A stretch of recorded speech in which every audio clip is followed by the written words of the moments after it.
एक बार फिर से आपका स्वागत है चुनावी नतीजे में। मैं सोनाली और आप देख रहे हैं केकेडी न्यूज। जी हां, 2024 के फाइनल से पहले जो सेमीफाइनल की बात की जा रही थी, आज उसके नतीजे आ रहे हैं। आज मतगणना जारी है सुबह 8 बजे से ही। उस बीच जो भाजपा और कांग्रेस के बीच जो कांटे की टक्कर देखी जा रही थी, उसमें भाजपा कहीं ना कहीं बाजी मारते हुए नजर आ रही है। इन 5 राज्यों में से 4 राज्यों में आज मतगणना जारी है, उसमें भाजपा बाजी मारते हुए नजर आ रही है। वहीं कांग्रेस तेलंगाना में बाजी मारते हुए नजर आ रही है। अगर छत्तीसगढ़ की बात करते हैं तो छत्तीसगढ़ में पूरा का पूरा खेल ही बदल गया है, क्योंकि छत्तीसगढ़ में पहले कांग्रेस सरकार बनाती हुई नजर आ रही थी, वहीं अब भाजपा बढ़त हासिल करते हुए नजर आ रही है। अब इन 5 राज्यों की अगर बात करें तो इन 5 राज्यों में चल रहा विधानसभा चुनाव, आज विजयी शंखनाद इसका भी बच जाएगा और पता चल जाएगा कि आखिर इन 5 राज्यों का सच में विजेता कौन होगा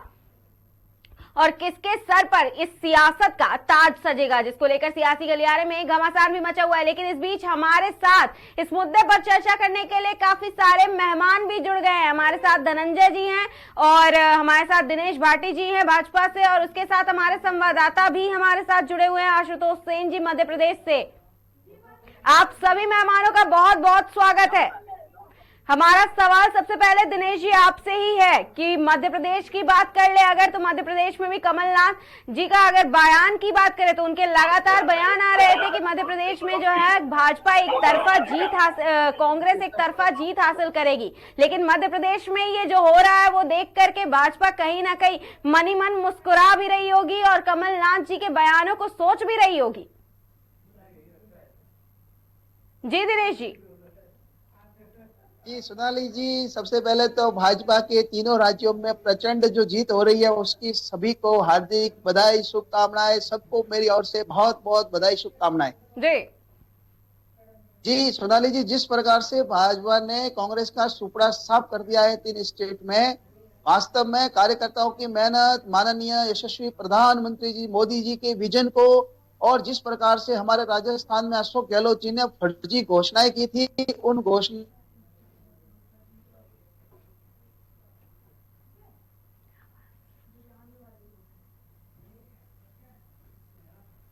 एक सवाल ये भी है कि आज एक पोस्टर जो है हमने राहुल गांधी का ये भी देखा दिनेश जी, राहुल गांधी जी का पोस्टर लगा हुआ था कांग्रेस के दिल्ली कांग्रेस कार्यालय के बाहर। उसमें देखा गया कि राहुल गांधी जी श्री राम का दामन थामते हुए नजर आ रहे हैं और उन्होंने श्री राम के साथ अपना पोस्टर लगाया, उनका साथ मांगा है और ये भी कहा है कि उनको भरोसा है कि श्री राम उनका साथ जरूर देंगे।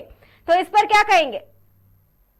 सोनाली जी, ये वही कांग्रेस है जिसने कोर्ट के अंदर एफिडेविट दिया था कि राम जी है ही नहीं, राम जी केवल कोरी गप है, कोरी कथा है।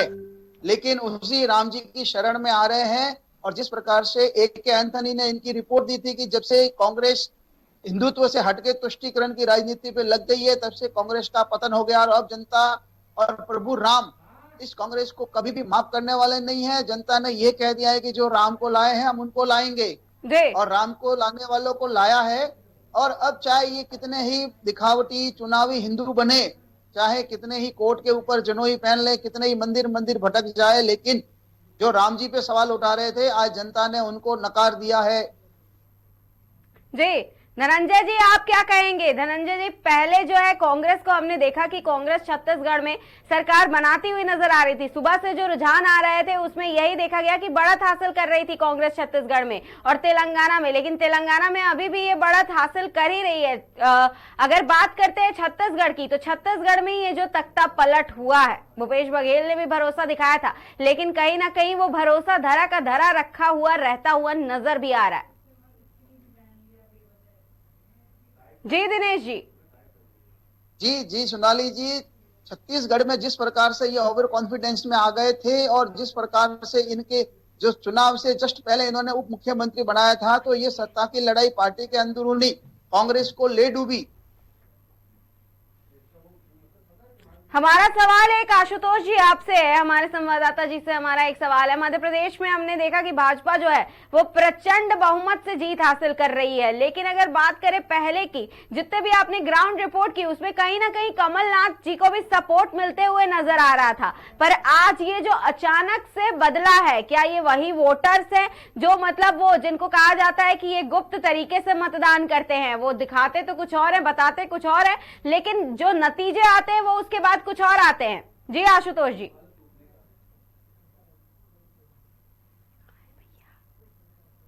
केंद्र के बाहरी खड़ा हूं मैं, मगर मध्य प्रदेश की अगर बात करूं मैडम, तो कहीं ना कहीं मोदी फैक्टर जो चला है उससे कहीं ना कहीं मध्य प्रदेश को फायदा हुआ है। और लाडली बहन योजना जो चल रही थी उससे कहीं ना कहीं बीजेपी को ये बढ़त मिल रही है। लेकिन हमारे जिस धार जिले में हम खड़े हैं, धार जिले में 7 विधानसभाएं हैं और 7 विधानसभाओं में भी फिलहाल में अगर देखा जाए तो कुक्षी विधानसभा को छोड़कर कांटे की टक्कर चल रही है।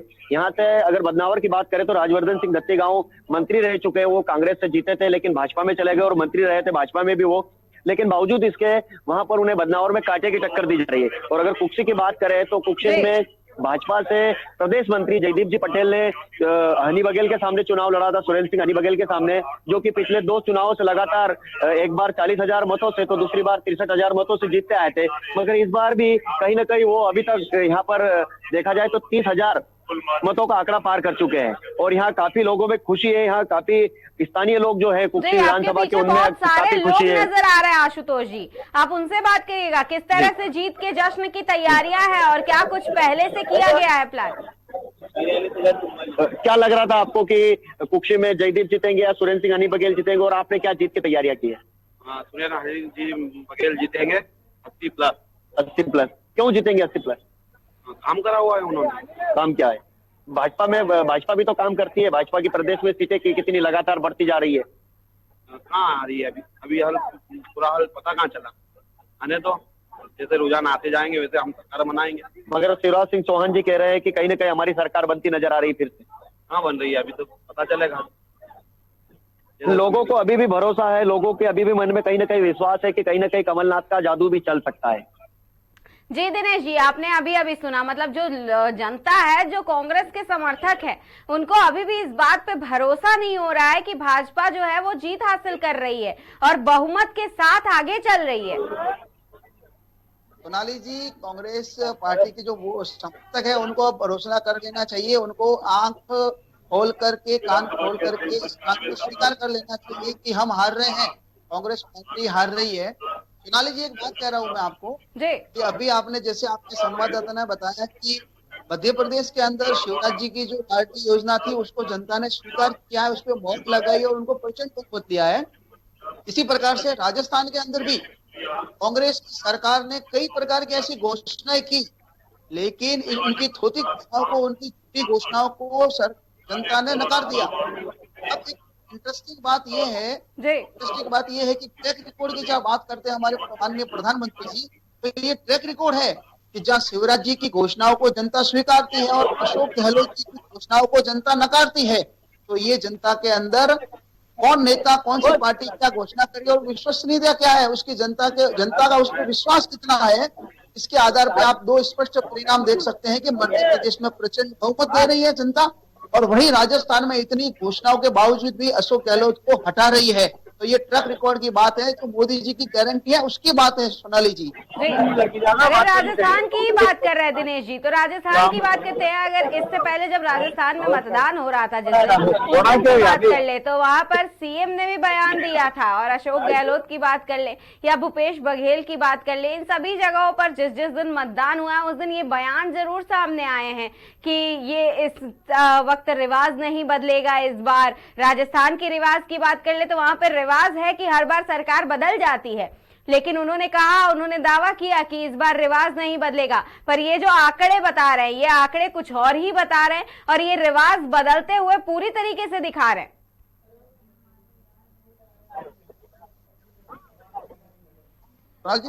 जी दिनेश जी। जी देखिए सोनाली जी, मैं आपका सवाल ढंग से सुन नहीं पाया, पास में बहुत सारी आवाज आ रही है आपके पास में, लेकिन जहां तक मुझे समझ में आया है, आपने कहा कि अशोक गहलोत जी ने कहा था कि रिवाज नहीं बदलेगा।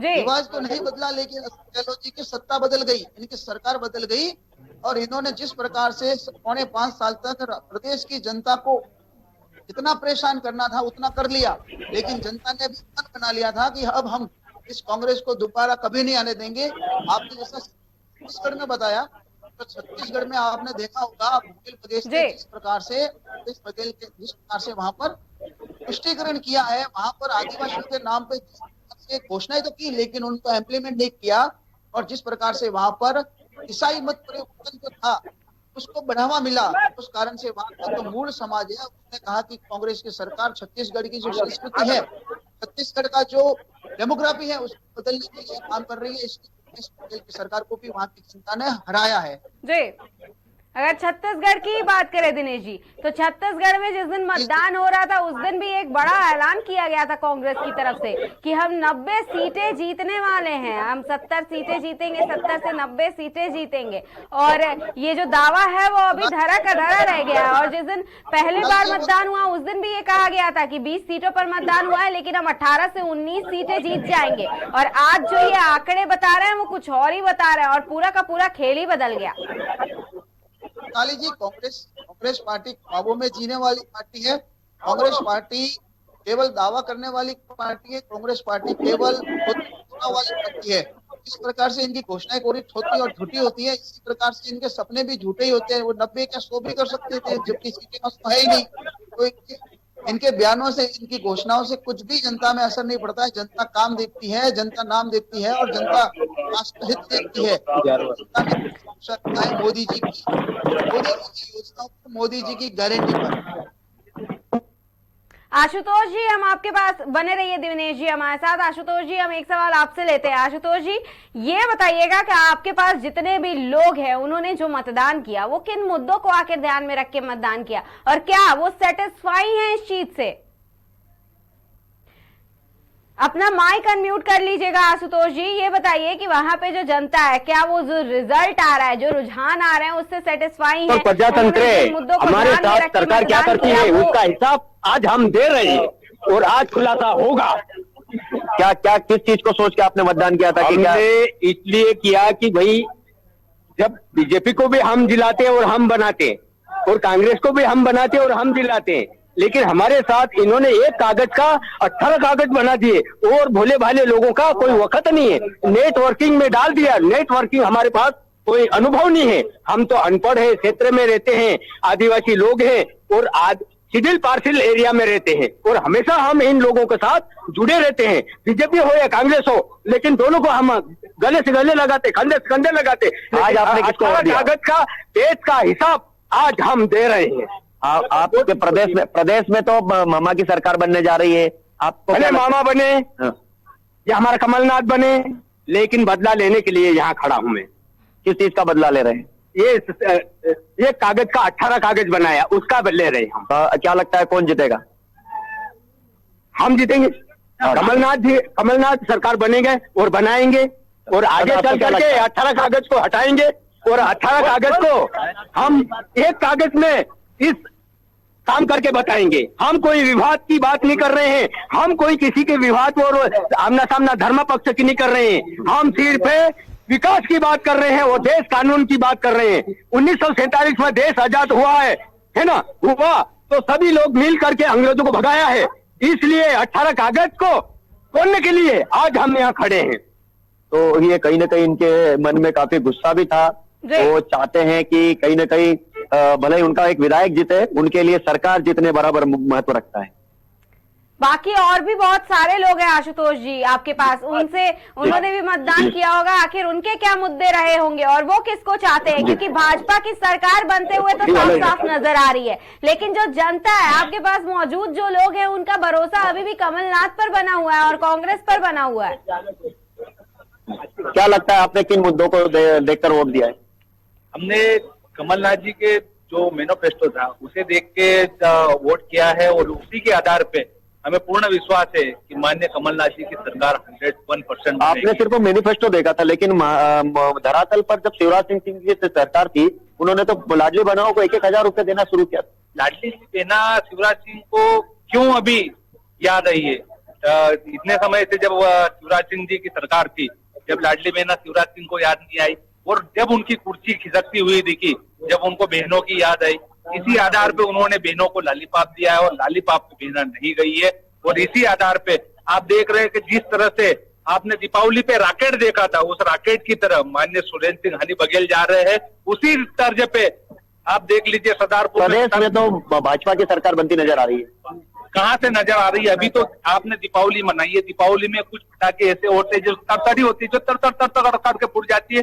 जो रॉकेट होता है जिसकी बत्ती लगाते हैं और सुतली बम को लगाते हैं, उसकी पूरी बत्ती जलती है, उसके बाद में आवाज होता है। उसी तरह कांग्रेस की सरकार बनेगी और पूरे प्रदेश में कमलनाथ मतलब अभी भी आपको भरोसा है? भरोसा नहीं, पूर्ण विश्वास है। और पूर्ण विश्वास के साथ में, पूर्ण बहुमत के साथ में माननीय कमलनाथ जी की सरकार बनेगी। तो कहीं ना कहीं लोगों को काफी विश्वास है अब भी। सोनाली जी, रुझान आ रहे हैं, भाजपा जीतते हुए नजर भी आ रही है मध्य प्रदेश में, लेकिन जो जनता है वो इस बात को मानने को तैयार नहीं है। आशुतोष जी और दिनेश जी, जो जनता है, जो मध्य प्रदेश की जनता है दिनेश जी, वो अभी भी इस बात को नहीं मान रही है कि मध्य प्रदेश में जो है भाजपा की सरकार दोबारा से बनने जा रही है। फिर से मध्य प्रदेश में भाजपा की सरकार बनने जा रही है। देखा अभी आपने, दिनेश जी, आशुतोष जी बने रहिए हमारे साथ। दिनेश जी, आपने अभी ये सब सुना, जो जनता बोल रही है, जो जनता डिमांड कर रही है और बदला लेने की भी बात कह रही है, ये भी आपने सुना। लेकिन ये बात मानने को तैयार नहीं है कि मध्य प्रदेश के जो नतीजे हैं वो साफ होते हुए नजर आ रहे हैं और भाजपा सरकार बनाते हुए भी नजर आ रही है। जी, मध्य प्रदेश के नतीजे रुझान है वो दिखाई दे रहे हैं कि जनता किसके साथ है और जनता ने ही वोट दिया है। और जनता के वोट का, जनता के समर्थन का ही परिणाम है कि मध्य प्रदेश में भाजपा इस प्रचंड बहुमत से सरकार बना रही है।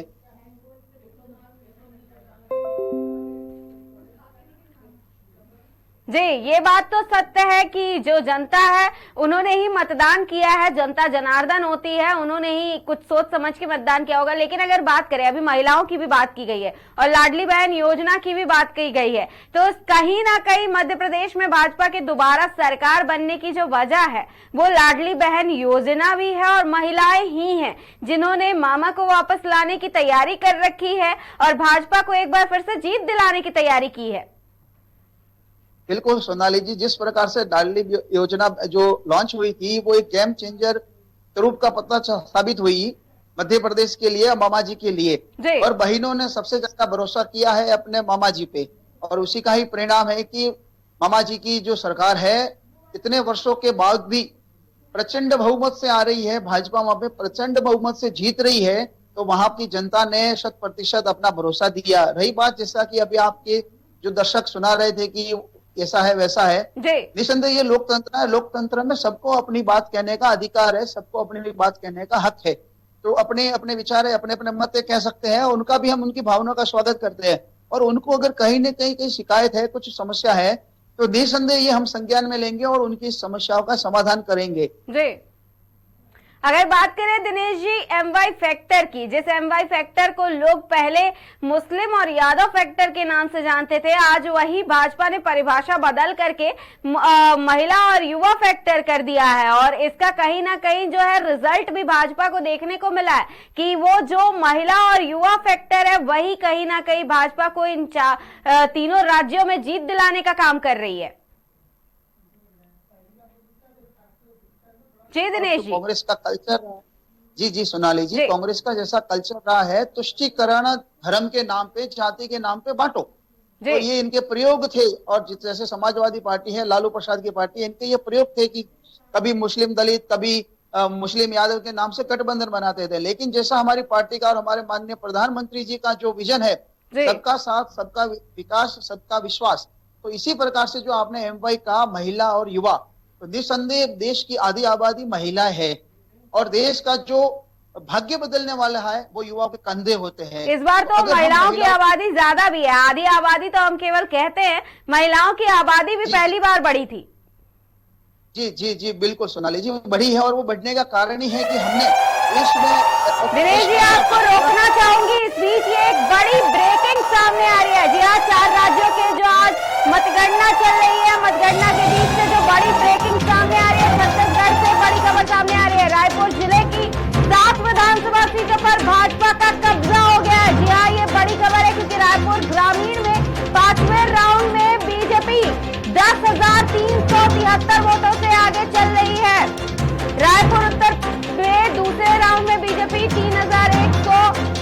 67 वोटों से आगे चल रही है। वहीं रायपुर दक्षिण में दूसरे राउंड में बीजेपी 5334 वोट से आगे चल रही है। रायपुर पश्चिमी में तीसरे राउंड में बीजेपी 4643 वोट से आगे चल रही है। वहीं अगर आरंग की बात करें तो वहां पे तीसरे राउंड में बीजेपी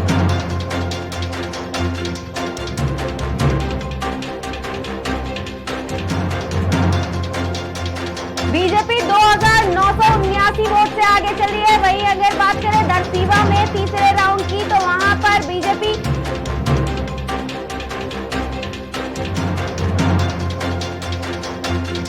5089 वोटों से आगे चल रही है। जी हाँ, ये जो बड़ी खबर सामने आ रही है जिसमें बीजेपी जो है छत्तीसगढ़ में बढ़त बनाते हुए नजर आ रही है। अगर बीजेपी में छत्तीसगढ़ की बात करें तो छत्तीसगढ़ से ये जो बड़ी खबर आ रही है जिसमें रायपुर जिले की 7 विधानसभा सीटों पर भाजपा का कब्जा हो गया है। रायपुर ग्रामीण में 5वें राउंड में बीजेपी 10,373 वोटों से आगे चल रही है। रायपुर में बीजेपी ने दूसरे राउंड में 3,167 वोटों से आगे चल रही है। वहीं रायपुर दक्षिण में दूसरे राउंड की बात करें तो बीजेपी 5,334 वोट से आगे चल रही है। जी हाँ दिनेश जी, आपने ये देखा अभी अभी ये जो रुझान आए हैं, दोबारा से हम डिबेट पे लौट आते हैं। अपने ये जो रुझान आए छत्तीसगढ़ की अगर बात करें तो भाजपा की 7 सीटों पर कब्जा हो गया और ये बड़ी बात है क्योंकि छत्तीसगढ़ का रुझान हम सुबह से देख रहे थे और ये जो महामुकाबला है वो छत्तीसगढ़ के बीच में ही देखने को मिल रहा था। लेकिन ये छत्तीसगढ़ का जो अचानक से तख्ता पलट हुआ है और अब भाजपा का 7 सीटों पर कब्जा भी हो गया है, तो ये एक बड़ी बात है।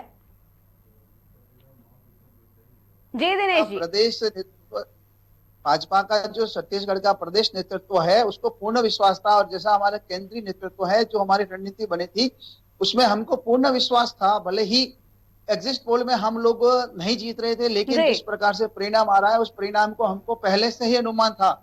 हमारे कार्यकर्ताओं ने जिस प्रकार से मेहनत की और जिस प्रकार से भूपेश बघेल की सरकार ने 5 साल तक प्रदेश को लूटा है, जिस प्रकार से महादेव के नाम पे ऐप बना के और उस ऐप के माध्यम से करोड़ों अरबों रुपए का जो उन्होंने घोटाला किया है, जिस प्रकार से छत्तीसगढ़ की वन संपदा और खनन संपदा को लूटा है और जिस प्रकार से पिछला जो रमन सिंह सरकार थी उनका जो कार्यकाल देखा है तो जनता को ये एहसास हो गया था कि कहीं ना कहीं हमने कांग्रेस को लाके भूल की थी और उस भूल को सुधारते हुए इन्होंने कमल के फूल को जिताया है। और हमको पूर्ण विश्वास था कि हम छत्तीसगढ़ भी जीतने वाले हैं और जैसे जैसे समय गुजरेगा, जैसे जैसे 2-3 बजेंगे वैसे वैसे आप देखते जाना हम 50 से पार जाएंगे। जी, अब दिनेश जी और आशुतोष जी आपका बहुत बहुत धन्यवाद। एक छोटे से ब्रेक के लिए रुकते हैं, फिर हम आपको तुरंत रुझान फिर से बताएंगे। जो भी बदलाव होंगे मतगणना में उसके रुझान तुरंत बताएंगे।